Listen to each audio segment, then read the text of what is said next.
निर्विरोध राज्यसभा सांसद चुनी गई हैं लक्ष्मी वर्मा। बीजेपी की राज्यसभा प्रत्याशी थी लक्ष्मी वर्मा और निर्विरोध तरीके से उन्हें अब चुन लिया गया है। तो वहीं कांग्रेस की राज्यसभा प्रत्याशी फूलो देवी नेताम भी चुन ली गई है। अब इन दोनों सीटों पर नहीं होंगे, तो निर्विरोध तरीके से इन दोनों का चुनाव कर लिया गया है।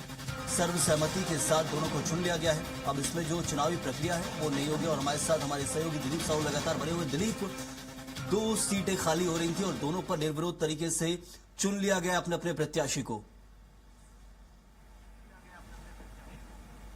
जी बिल्कुल सही। हम बता दें कि भाजपा और कांग्रेस दोनों की ओर से एक एक प्रत्याशी का नामांकन दाखिल कराया गया था। भाजपा ने जहां लक्ष्मी वर्मा, जो पूर्व जिला पंचायत अध्यक्ष रही है, वर्तमान में राज्य महिला आयोग की सदस्य थी और बीजेपी संगठन में भी लगातार 30 वर्षों से सक्रिय थी, भाजपा प्रदेश उपाध्यक्ष भी रही है। तो कुल मिलाकर उन्हें प्रत्याशी बनाया गया।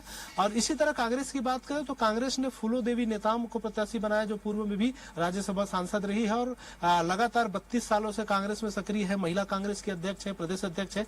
इस तरह से दोनों की ओर से महिला प्रत्याशियों को, क्योंकि 2 ही सीट था छत्तीसगढ़ से और एक विधायक के लिए कम से कम 31 लोगों का समर्थन की जरूरत है। लेकिन दोनों ओर से कांग्रेस में जहां 35 विधायक है, वहीं बीजेपी में 54 विधायक है। तो किसी तरह से कोई उस तरह से मतदान करने की स्थिति निर्मित नहीं हुई है और दोनों निर्विरोध रूप से चुन ली गए हैं। आज क्योंकि नामांकन वापसी का आखिरी दिन था, उसके बाद से ये दोनों निर्विरोध से चुन लिए गए हैं और दोनों ही प्रत्याशी अब राज्यसभा की सांसद बन गई है।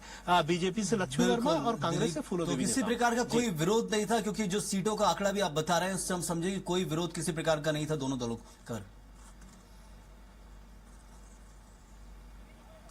जी बिल्कुल, किसी तरह की कोई विरोध की गुंजाइश ही नहीं थी, क्योंकि 2 सीट थे और दोनों के लिए जिस तरह से जो बहुमत का आंकड़ा था, 31 विधायकों की बहुमत चाहिए था एक एक सदस्य के लिए, क्योंकि दोनों पार्टियों में बहुमत भरपूर थी। बीजेपी में जहां 54 था, इसलिए किसी तरह की कोई समस्या नहीं हुई और दोनों निर्विरोध रूप से चुन लिए गए। जी धन्यवाद दिलीप आपका इस जानकारी के लिए।